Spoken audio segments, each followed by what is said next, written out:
Me imagino que van entrando a medida que vamos dando la clase. Hoy quiero repasar el proceso inflamatorio para poder hablar del proceso inflamatorio de la próstata, del riñón y de otros órganos.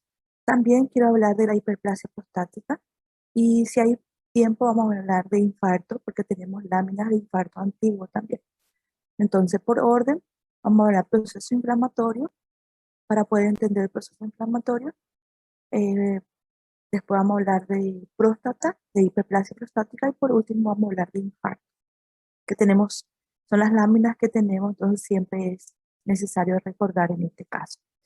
Bien, lo primero que quiero que recuerden siempre, en este caso, sería que una célula está formada por tres componentes importantes. ¿Cuáles son los componentes importantes de una célula que no debemos, o los componentes básicos de una célula?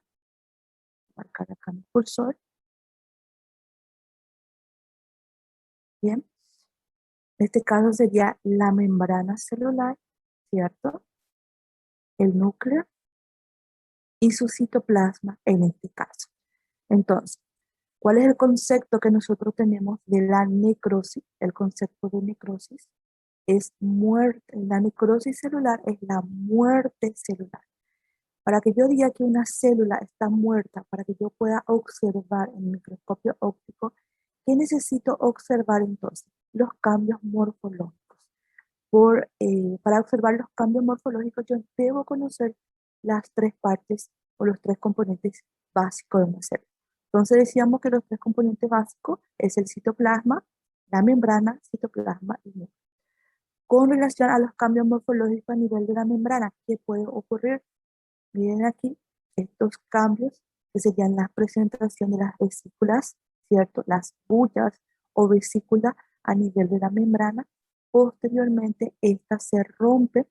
En el caso de la necrosis, es liberada completamente.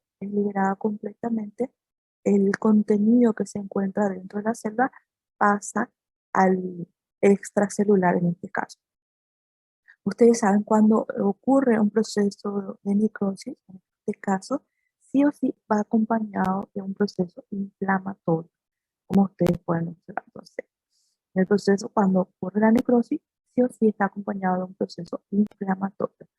Bien, cuando es la apoptosis, porque apoptosis también es muerte programada, con relación a la membrana también se presentan las vesículas, pero en este caso se forman los cuerpos apotóticos. En vez de haber una rotura y que se libere todo el contenido, esto se empaqueta formando los cuerpos apotóticos. Entonces, en la apoptosis, que es una muerte por decir programada, no ocurre este proceso inflamatorio, que es importante recordar. Bien, ¿cuál es la segunda? La primera dijimos, que es el cambio morfológico, es la ruptura de la membrana, de la presentación de la vesícula y posteriormente la ruptura de la membrana. Con relación al núcleo, que yo espero encontrar en los núcleos, un núcleo reducido de tamaño debido a la pinosis, puede ser el núcleo fragmentado, la carioresis, o la desaparición del núcleo en la cariolisis en este caso. ¿Cómo se va a comportar el citoplasma? Un citoplasma clarito, más eosinófilo y hipereosinofilia. Entonces, estas son las características morfológicas cuando nosotros hablamos que una célula ha sufrido en este caso. Bien, en el proceso de la inflamación, ustedes saben que nosotros clasificamos inflamación aguda e inflamación crónica. En la inflamación aguda tiene dos fases importantes, de las cuales tenemos la fase vascular, donde debe haber los cambios vasculares, y la fase celular, donde ocurre el reclutamiento principalmente de los neutrófilos, ¿sí? Entonces, es un reclutamiento leucocitario, en este caso, leucocitos. Cuando yo digo leucocitos, hago referencia a toda la serie blanca de la sangre, en este caso, ¿cierto? Pero el primero que asiste al sitio de defensa en la inflamación aguda sería los neutrófilos y posteriormente los mediadores, recordando que los mediadores son producidos por las células ¿cierto? Ya están empaquetados o puede producir nuevos, en este caso, y también producidos por el hígado, que son liberados en el plasma y están presentes en el plasma en este caso. Bien, entonces en el proceso de la inflamación aguda, esto puede directamente, eh, terminando en este caso, el agente causal puede llegar a una recuperación. Si no se elimina el agente causal, esto puede llegar a producir una formación de absceso y posteriormente esto puede pasar a la curación. Y también puede evolucionar en este caso a una fibrosis en este caso, ¿verdad? Cuando hay fibrosis siempre hay una pérdida de la funcionalidad en este caso. Bien, con relación a la inflamación crónica, va a haber la angiogénesis, que es la formación de nuevos vasos. Esto ocurre principalmente eh, en el proceso de recuperación. El infiltrado de células son mononucleares en este caso. Entonces, el infiltrado leucocitario son mononucleares, hace referencia a que son linfocitos y macrófagos, y la cicatrización en este caso, ¿sí? Cuando me refiero a cicatrización, me refiero a que existe mayor cantidad de colágeno en este caso, y los colágenos son producidos principalmente por las fibras, las células de fibroblasto en este caso. Bien, y me falta otra palabra aquí que es la destrucción. Hay una destrucción también del parénquima, en este caso, en la inflamación crónica, en este caso, ¿cierto? Bien. Con relación a la inflamación crónica también pueden ser con formación de granuloma y sin formación de granulomas. Dentro de las enfermedades que producen el proceso de inflamación o la formación de los granulomas son la tuberculosis, la lepra, el sífilis, la enfermedad del gato, la sarcoidosis y la enfermedad de Crohn. Dentro de las patologías que tenemos en la facultad, creo que tenemos una lámina eh, de enfermedad de Crohn. Creo que tenemos una lámina para poder observar en este caso.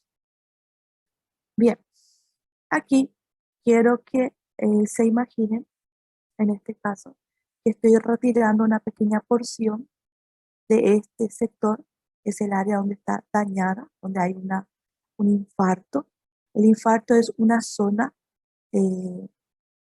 zona del tejido donde está muerto, es el infarto. Una zona del tejido donde está muerto. Estoy retirando una pequeña porción, luego paso a mi lámina histológica y donde observo. ¿Quién me puede decir esta estructura que estoy marcando qué es? ¿Quién puede ayudarme?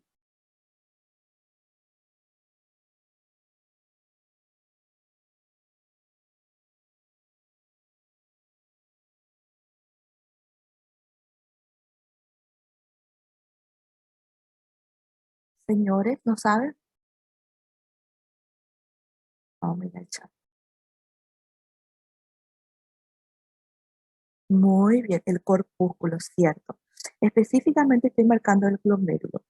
Entonces, toda esta estructura es conocida como corpúsculo renal, ¿cierto? Y en el centro hay un ovillo capilar que es el glomérulo, el glomérulo. Miren aquí, voy a marcar ahora los túbulos. Observen que los túbulos no están más revestidos por un epitelio cúbico porque han sufrido necrosis en este caso, ¿cierto? Miren, retiré, la muestra había retirado de la porción que está muerta, nuestro tejido muerto, y nosotros estamos observando todavía las características, la morfología en este caso. Entonces, cuando nosotros usamos el término necrosis coagulativa, significa que el tejido se conserva todavía, mantiene la arquitectura por un tiempo.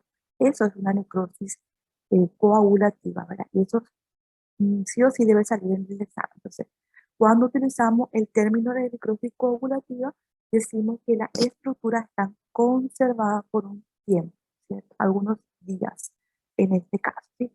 Entonces, si observamos esta característica, ahora quiero que piensen, voy a retirar una pequeña porción de aquí, es la zona donde está dañada, esto es cerebro, miren, esto es sustancia gris, acá sustancia blanca, puedo diferenciar, retiro la pequeña porción donde está la lesión, hago un extendido y ustedes creen que yo voy a poder observar la sustancia gris, la sustancia blanca, las neuronas, van a poder observar estas estructuras, no van a poder observar en este caso, porque las enzimas prácticamente digirieron todo el tejido muerto, porque aquí debe estar tejido muerto, y le convirtieron en un líquido viscoso en este caso. Entonces, esto es necrosis por licuefacción en este caso, ¿cierto? Eso hay que tener en cuenta. Entonces, ¿cuál es el concepto que nosotros debemos tener en lo que dice el libro? Que una necrosis licuefactiva es una forma de necrosis en la que se va a conservar la estructura del tejido muerto por al menos durante algunos días. Una zona de necrosis de coagulativa, en este caso localizada, es conocido como infarto en este caso. Claro, el cerebro es el excepto en este caso. Cuando nosotros hablamos de un infarto, decimos que es una zona muerta localizada y esto es una necrosis coagulativa. Con relación a la necrosis licuefactiva, se caracteriza por la digestión de las células muertas, del tejido muerto, que condiciona que el tejido se transforme en una masa viscosa. Esa masa viscosa es la que nosotros posteriormente vamos a conocer como pus cuando esto se infecta. ¿Está bien? Ah, muy bien. Entonces, detalles. Cuando hice referencia a los mediadores, recuérdense que dije que los mediadores derivan de las células o son producidas por el hígado. Los que son producidos por el hígado son liberados en el plasma, en este caso vamos a encontrar el complemento C3 y C5 en este caso, y luego tenemos también la activación del factor 12 en este caso, ¿cierto? Los mediadores que están presentes prácticamente en el momento de la inflamación, en el proceso inflamatorio agudo, principalmente son producidos por las células. Recuerden que existen células propias del tejido conjuntivo, de los cuales ellos tienen gránulos secretores, por ejemplo, los mastocitos. Los mastocitos se encuentran en el tejido conjuntivo y uno de sus componentes principales de los gránulos, en este caso, sería la histamina. Una vez que se libere esa histamina, estimulado por el agente etiológico que ingresó ese cuerpo extraño, entonces empieza a liberar los mediadores. Esos mediadores, dependiendo a dónde se direcciona, va a producir los cambios. Si afecta al vaso sanguíneo, en este caso, va a producir una vasodilatación. En este caso, es lo importante de recordar. Y aquí ustedes pueden observar que los mediadores son preformados, son los gránulos secretores y los sintetizados de nuevos. Recuérdense que los preformados, por ejemplo, en los basófilos, son también la histamina. Luego tenemos los neutrófilos. Los neutrófilos también tienen eh, gránulos en su citoplasma y esos gránulos son de primer orden, segundo, tercer orden o tercera categoría en este caso, ¿cierto? Entonces, algunos tienen lisozima, otros tienen otros tipos de enzimas, en este caso importantes, que van liberando en este caso, a medida que ellos salen del vaso sanguíneo y se van al sitio de lesión, en este caso. Luego tenemos lo que se produce nuevo, como la prostaglandina, los leucotrienos, el factor, el activador de la plaqueta, el óxido nítrico, que es principalmente por las células endoteliales, en este caso. Los macrófagos también producen óxido nítrico y las otras células a tener en cuenta. Y aquí un cuadro comparativo para que puedan recordar cuál es la fuente principal de los gránulos, recordando que los gránulos pueden ser eh, teniendo ya en su interior o secretado de nuevo. Histamina, ¿quién produce histamina? Los mastocitos, los basófilos y las plaquetas. Los mastocitos son parecidos a los basófilos en su estructura, en este caso son muy parecidos, pero los mastocitos son del tejido conjuntivo, mientras que los basófilos son células sanguíneas, son células de la sangre. Recuerden eso. Las plaquetas también son células sanguíneas en este caso.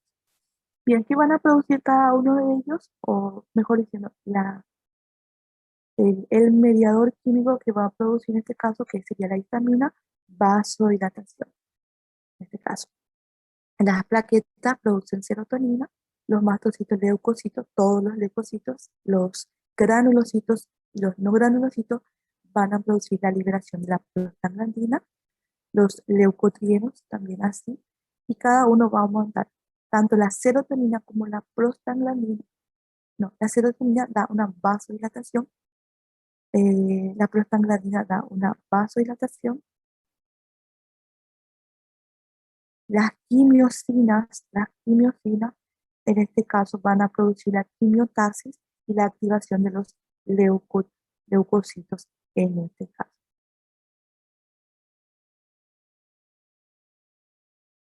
Bien, y las citocinas que son liberadas, las citocinas tenemos el factor de necrosis tumoral, tenemos la interleucina, entre ellos la más importante, la interleucina 1, va a producir la activación endotelial, en este caso, cuando decimos activación endotelial, esto significa que van a expresar las moléculas de adherencia, que es importante para que las células leucocitarias, principalmente los neutrófilos al inicio, se adhieran y puedan, a medida que van rodando, se adhieran para poder producir la quimiotasis y posteriormente la diapedesis. Bien, bien, entonces aquí tenemos nuestro, nuestra lesión que está siendo ocurrida. Esta es una fase aguda, una lesión, ¿cierto? Esto hace que se introduzcan entonces bacterias, en este caso que serían nuestros cuerpos extraños, aunque no solamente las bacterias pueden ser los cuerpos extraños.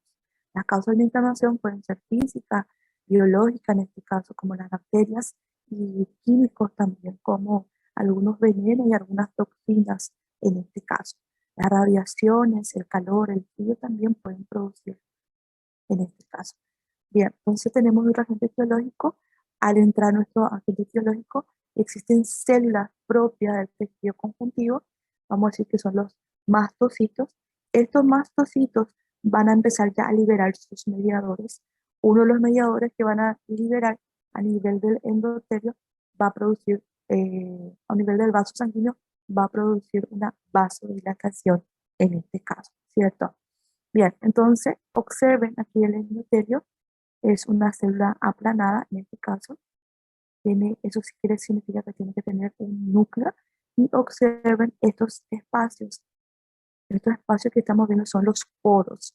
Cuando ocurre una vasodilatación, estos poros aumentan de tamaño, están más separados, la célula también produce bajo un estímulo, produce una relajación del músculo, la relajación del músculo liso posteriormente. Esto se relaja, esto produce una vasodilatación, aumentan los poros en este caso, y todas las proteínas, los electrolitos van saliendo en este caso. Y al salir las proteínas, principalmente las albúminas, recordando que la albúmina tiene una carga nativa, pesa aproximadamente 70 kilos de alto, en este caso, y es la que mantiene la homeostasis, sale en este caso, y le sigue el líquido, ¿cierto? Entonces salen los electrolitos, salen las proteínas, y sale el agua produciendo aquí edema intersticial. Entonces, tenemos entonces nuestro agente etiológico, en este caso sería biológico, las bacterias, va a producir entonces la liberación, ya que se encuentran los mastocitos, la liberación de la histamina, y la histamina a nivel del vaso sanguíneo va a producir una vasodilatación. Esa vasodilatación aumenta los poros, mayor permeabilidad. Esto significa que hay mayor permeabilidad, el líquido que está formado por la proteína, el plasma está formado por agua, proteína, el electrolito, van a salir debido a que existe una mayor pérdida de vitalidad. Eso sería la fase vascular. Entonces, las primeras manifestaciones que encuentran sería la dilatación vascular, el aumento del flujo de sangre. Cuando se dilata, no solamente aumenta la permeabilidad, sino la llegada de sangre en el caso. Recordando que la sangre tiene dos componentes importantes, en los cuales es el plasma y las células en este caso. Con relación al plasma, los componentes de la sangre del plasma son agua, glucosa, proteína, el polvo. Y con relación a la célula, solamente presenta tres tipos de células, que son los glóbulos rojos, no tienen núcleo, los glóbulos blancos, que sí presentan núcleos, en este caso son los únicos que presentan, y las placas. Bien. Esta grabación de depósito extravascular del medio plasmático y de proteínas que va a causar la fase en este caso celular sería la eliminación o el reclutamiento de leucocitos que se acumulan en varias veces. Entonces, en la fase vascular ocurre una vasodilatación, una vasodilatación en este caso a nivel de las arteriolas y de las apéndices. Con relación al lecho capilar, a los glóbulos capilares, se utiliza el expansión, pero de todas maneras podemos utilizar la dilatación en casas. Recordando que los capilares son mucho más fuertes. Entonces ocurre una vasodilatación, entonces el flujo de sangre llega a más cantidad de sangre, ocurre por de la pérdida medial vascular, esto mueve la salida de las proteínas, sale la proteína, sale el líquido y este va a producir el líquido que se encuentra dentro del vaso, es con el que una vez que sale del vaso sanguíneo, sale al interior del conocido como líquido y el líquido se cambia de temperatura. Cuando se acumula mucho, no se segrega lo que sale, entonces este produce el líquido. Luego tenemos la respiración, que sería la fase de observe esta célula que estoy marcando, miren es solamente un solo núcleo, pero vamos a decir que el núcleo está fragmentado, a veces lobulado, multilobulado, tiene varios lóbulos, pero por cromatina, en este caso estamos con la cromatina, este es nuestro neutro. Esta célula lo llamamos esta sería nuestro linfocito en este caso.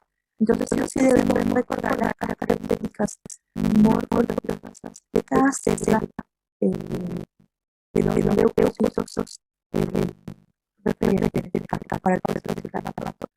Bien, con relación a la fase celular, indica la progresión de leucocitos en este caso.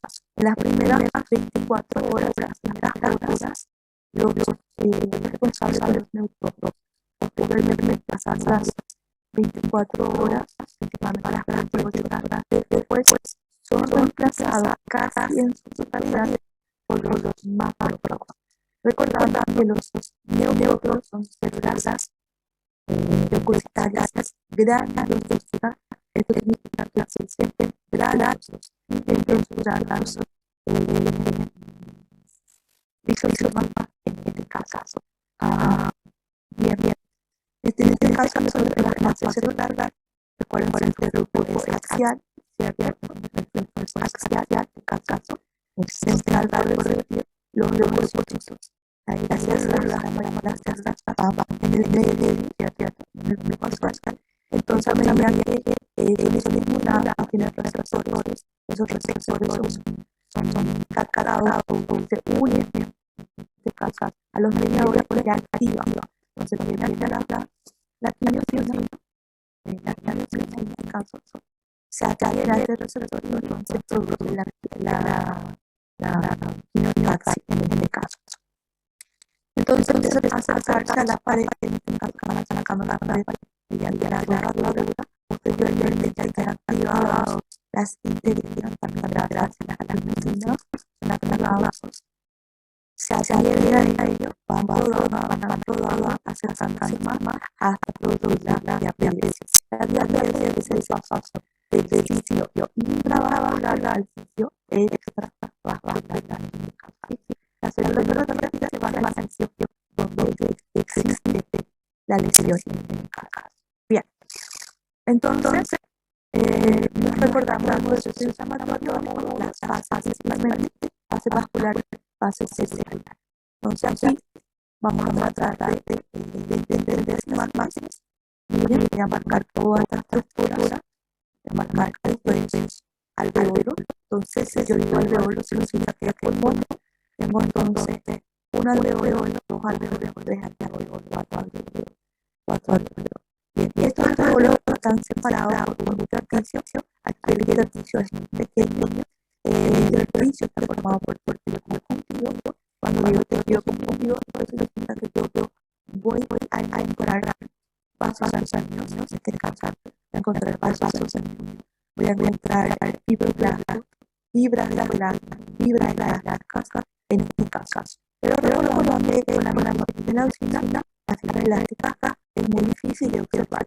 Bien, entonces, aquí tenemos el intersticio, en este caso, ¿cierto? Está formado por tejido conjuntivo.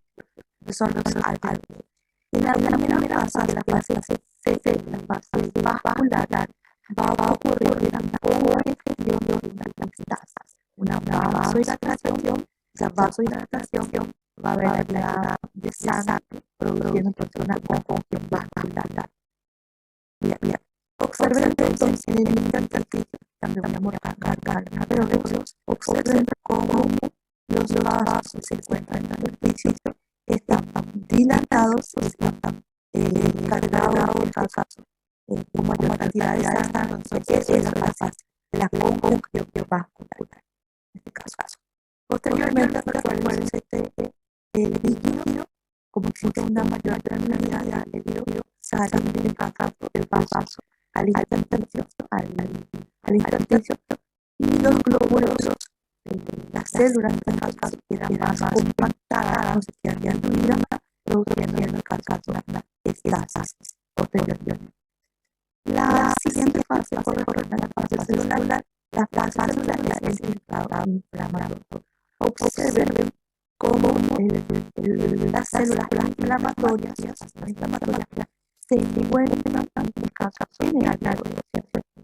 Dentro del alveolo tenemos las células inflamatorias o indicadas por leucocitos. Entonces, hace referencia a los leucocitos, no nombra o no dice que es neutrófilos o macrófagos en este caso. ¿Sí? Bien. Y aquí tenemos esta imagen a tener en cuenta.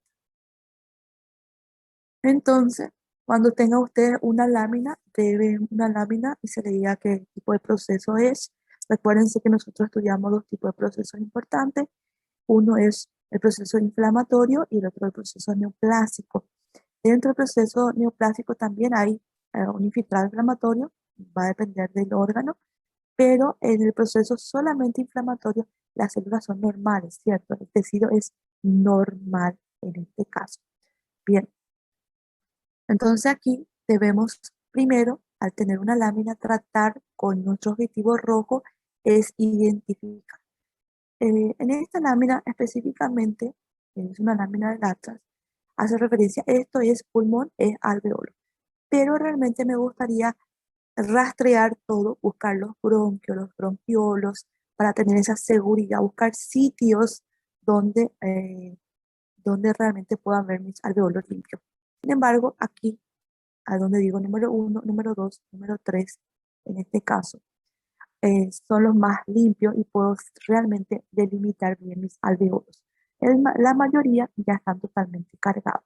Las láminas que ustedes tienen no se va a observar de esta manera, están más apretaditos, acá están bien redonditos los alveolos, en este caso están más apretaditos, que debemos realmente buscar nuestro bronquio, nuestro bronquiolo, para tener esa seguridad en este caso, ¿cierto? Bien, entonces cuando hablamos proceso, el caso es nuestro pulmón, tenemos entonces nuestro tejido pulmonar, es el pulmón, ¿cierto? Estamos viendo específicamente, estamos observando el parénquima pulmonar. El parénquima pulmonar está formado por los alveolos, por los acinos, y los acinos están formados por los alveolos, en este saco alveolares, alveolos, así. Bien. Entonces, es un proceso inflamatorio del pulmón. Claro, dentro del proceso inflamatorio del pulmón, nosotros tenemos neumonía. La neumonía nosotros clasificamos para poder entender mejor las en fases. La neumonía lobar clasificamos en neumonía, bronconeumonía y neumonía lobar, de los cuales la neumonía lobar, eh, en las cuatro fases hablamos: la fase de congestión, ¿cierto? Edema y congestión. La segunda fase sería la hepatización roja. Luego teníamos la hepatización gris. Y por último, teníamos la resolución en este caso, ¿cierto? Entonces, eso son lo que quiero que recuerden cuando vean pulmón en este caso.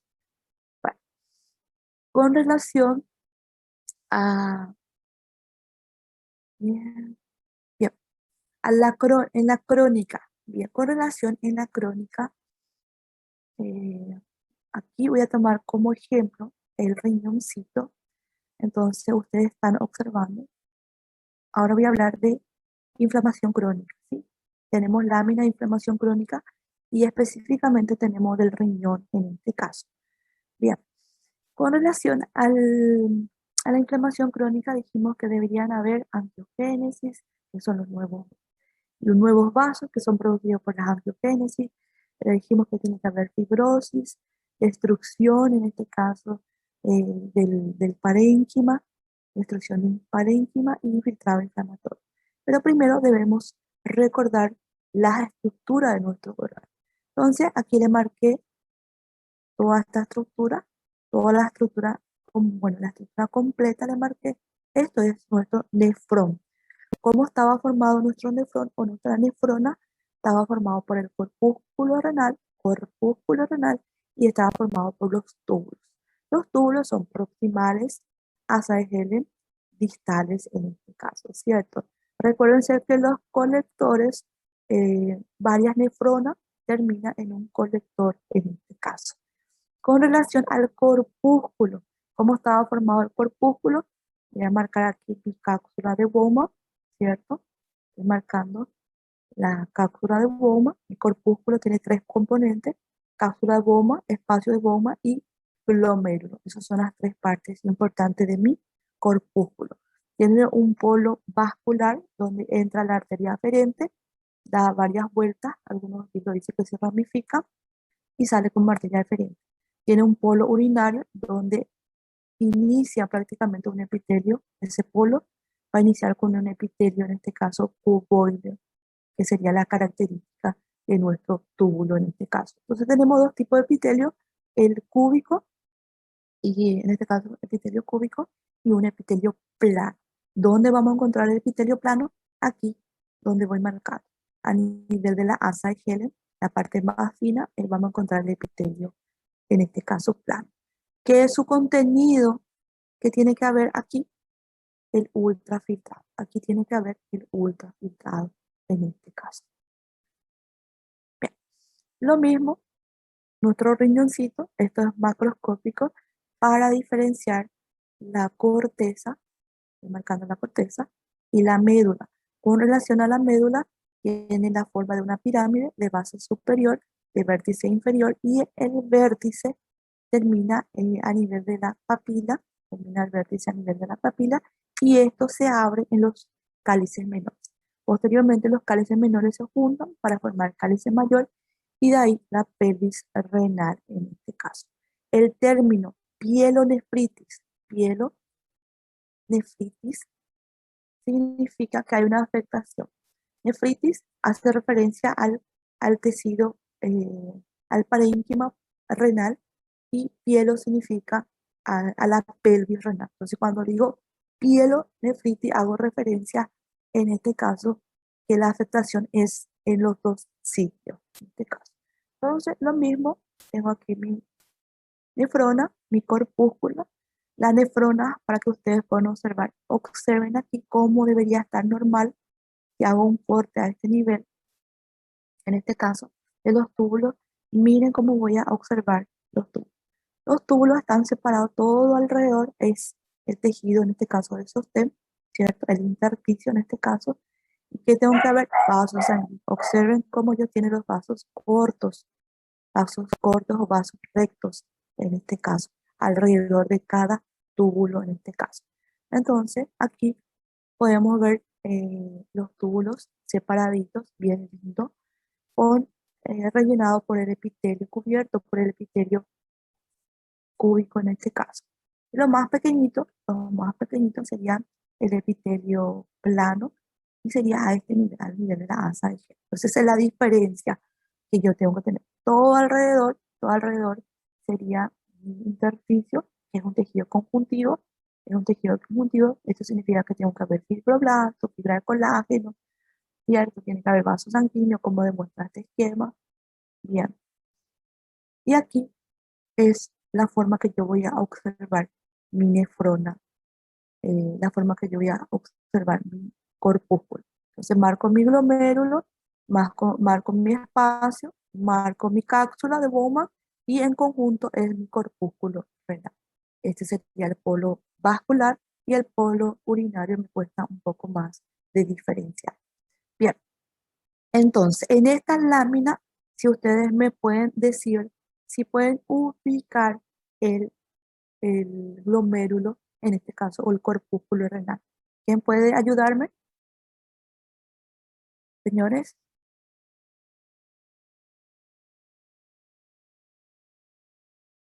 ¿Sí o no?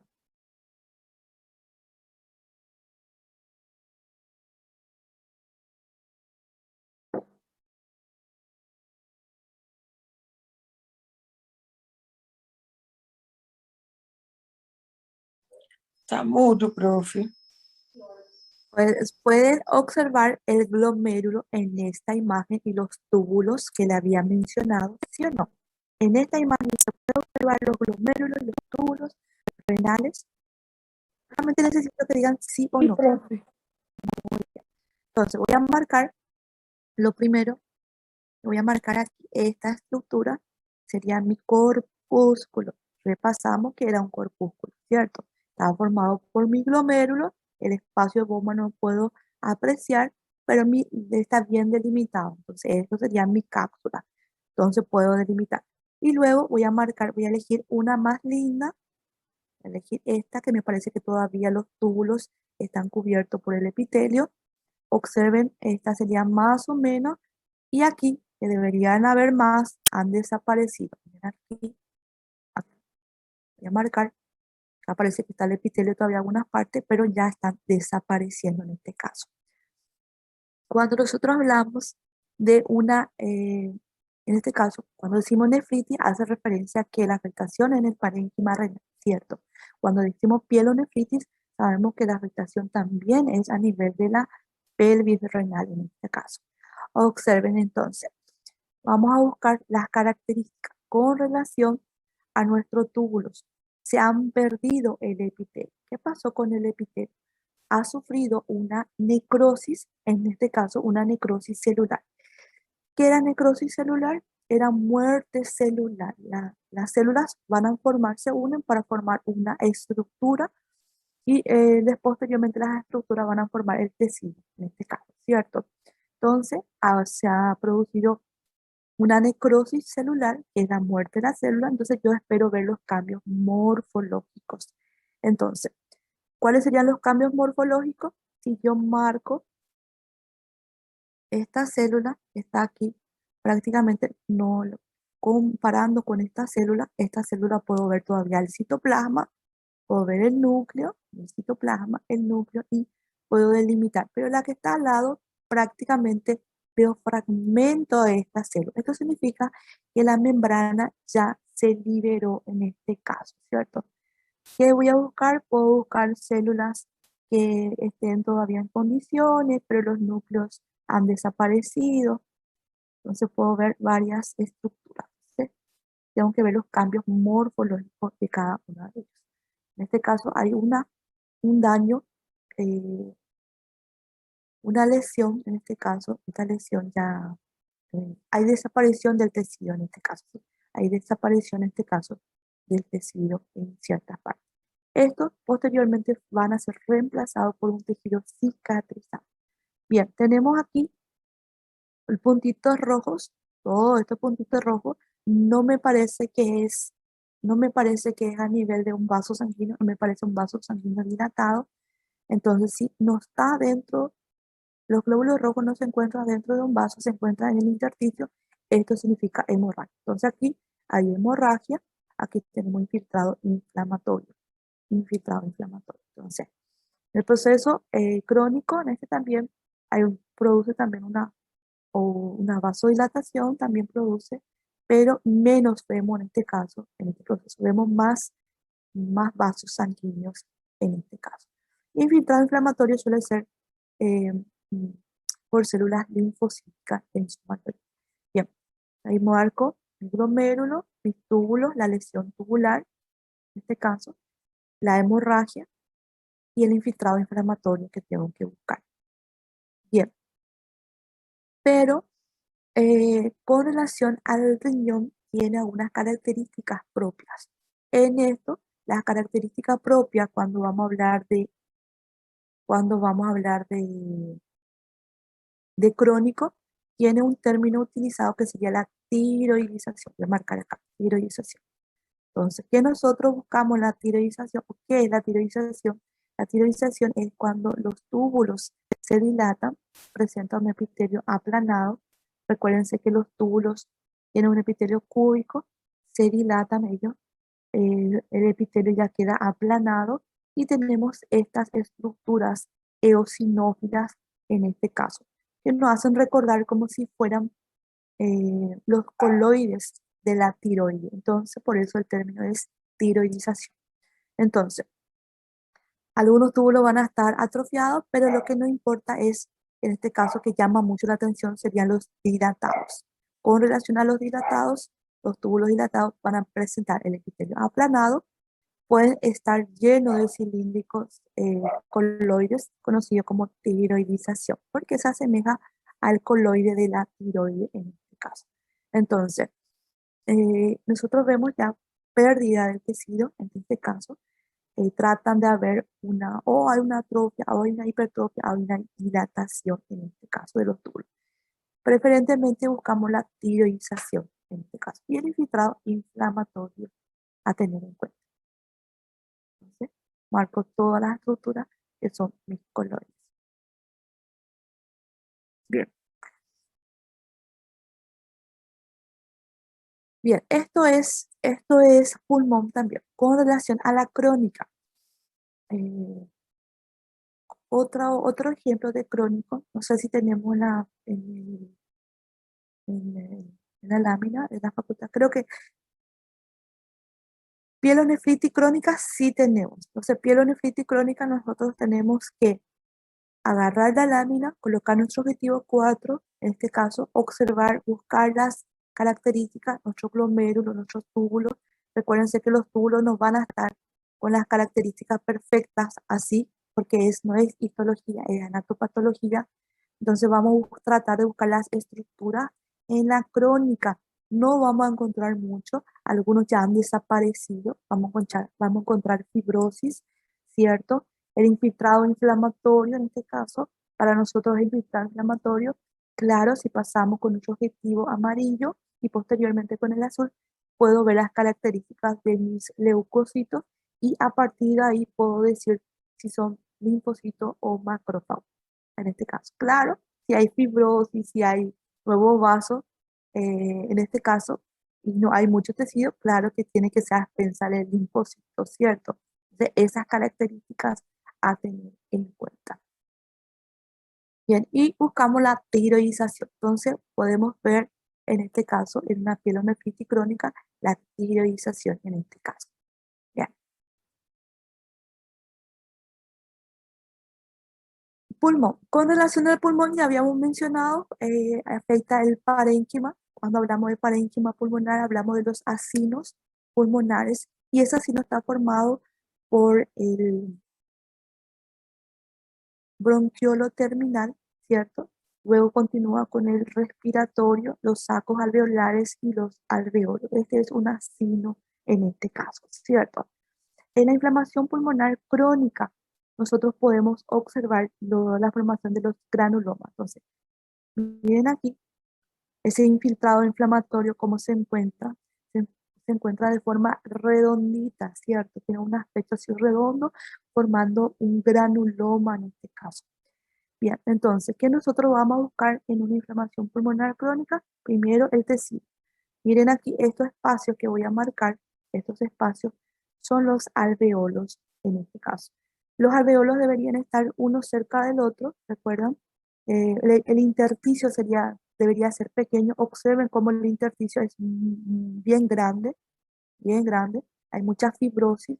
¿Por qué? Porque se han destruido los otros alveolos que se encuentran en la cercanía, en este caso, ¿cierto? Los adyacentes. Bien. Entonces, ¿qué esperamos? Acumulación de células inflamatorias crónicas, entonces, a expensa de células monocelulares. Destrucción del parénquima, la destrucción del parénquima, los alveolos se sustituyen por espacios revestidos por un epitelio cúbico, lo que sobra, y la sustitución por tejido conjuntivo en este caso. Entonces, si hay una destrucción, esto va a ser sustituido por el tejido conjuntivo, como ustedes pueden apreciar en este caso. Entonces, vamos a tratar de ubicar, si en nuestro pulmoncito, tratar de buscar nuestros alveolos, bronquios, bronquiolos, vamos buscando en este caso, nos va a llamar la atención que existe mayor cantidad de tejido conjuntivo, esto sería la fibrosis, vamos a buscar los granulomas, serían cúmulos de células que están prácticamente formando un círculo, por decir, y ese círculo tiene porciones otra vez. Voy a colocar cómo es la formación de un granuloma, principalmente en la tuberculosis, ¿cierto? Entonces, el granuloma está formado por la primera capa, todos son células. La primera capa sería las células eh, fibroblastos, todas estas serían nuestras células fibroblastos. La segunda capa sería de linfocitos, células linfocíticas. Entonces yo espero que sean pequeñitas y solamente observo sus núcleos. La tercera capa, en este caso, sería las células gigantes, en este caso. Y en el centro, las células gigantes, ¿cierto? Que son multinucleadas. Y las células epiteloides, que son los macrófagos también activados en este caso. Y en el centro hay una necrosis central. Por eso los granulomas pueden ser gaseosos y no gaseosos en este caso. Cuando decimos gaseosos son los que van a tener una necrosis central, en este caso, una necrosis central en su interior, en este caso. ¿Sí?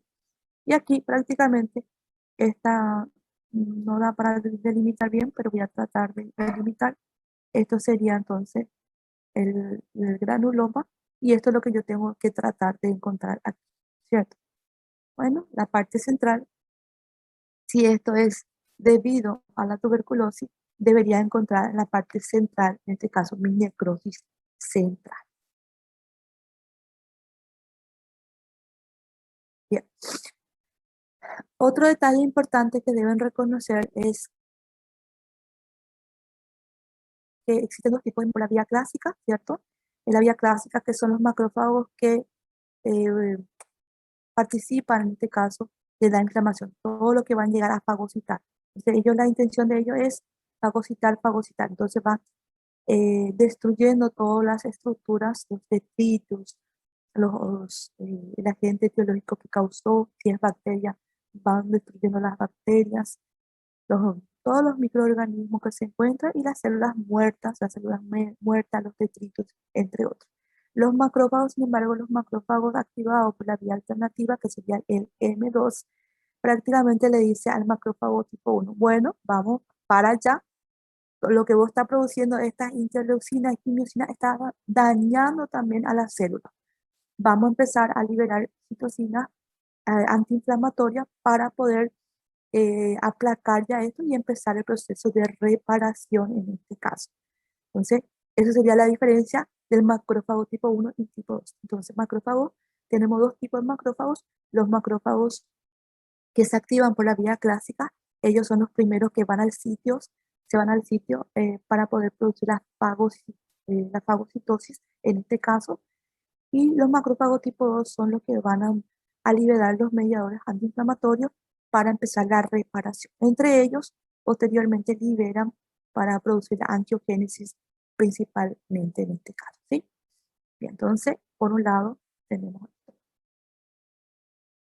Bien, aquí para recordar, en este caso, cuando los eritrocitos salen de los vasos sanguíneos, ¿cierto? Entonces los eritrocitos cuando salen de los vasos sanguíneos son eritrocitos extravasados, se dice. Salen al intersticio, posteriormente estos son fagocitados, en este caso por los macrófagos. Los eritrocitos ya se van degradando y uno de los componentes que tiene es la hemoglobina, ¿cierto? Y la hemoglobina, los anillos pirrólicos, el hierro, serían los que están formados dentro de un glóbulo rojo. Bien, tras eliminar el hierro, la molécula de M que se encuentra ahí se convierte en biliverdina, en este caso, y posteriormente en bilirrubina.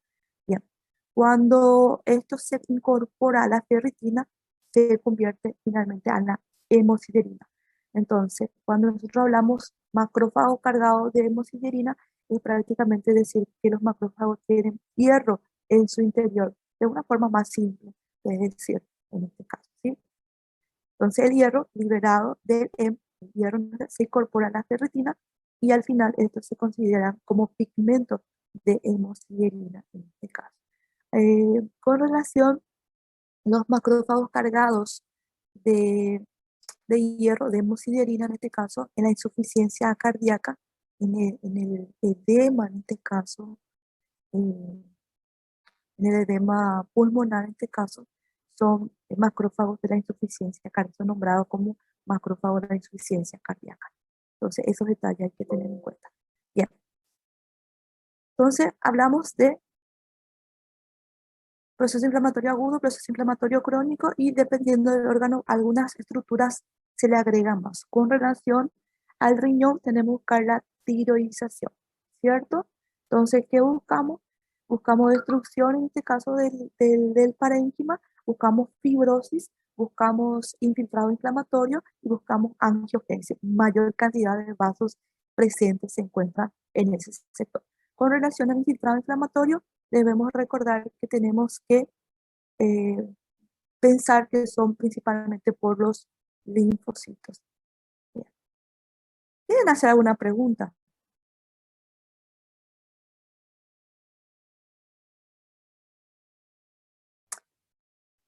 No, profe. ¿Entendieron? ¿Entendieron que es una necrosis celular? ¿Sí o no?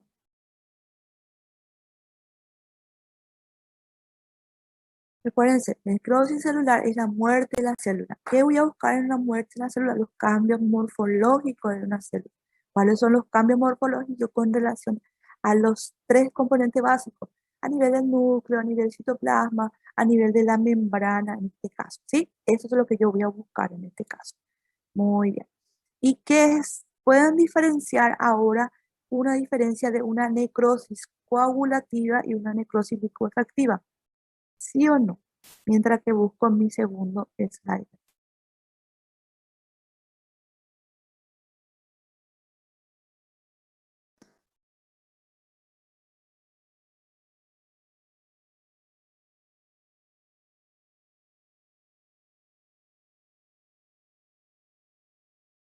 ¿Entendieron qué es necrosis licuefactiva y coagulativa? ¿O quieren que les explique? Eso va a caer siempre. Eso deben sí o sí saber los dos básicos. ¿Puede explicar de novo, profe, por favor? Claro, si no hay problema. Gracias. Déjame, voy a abrir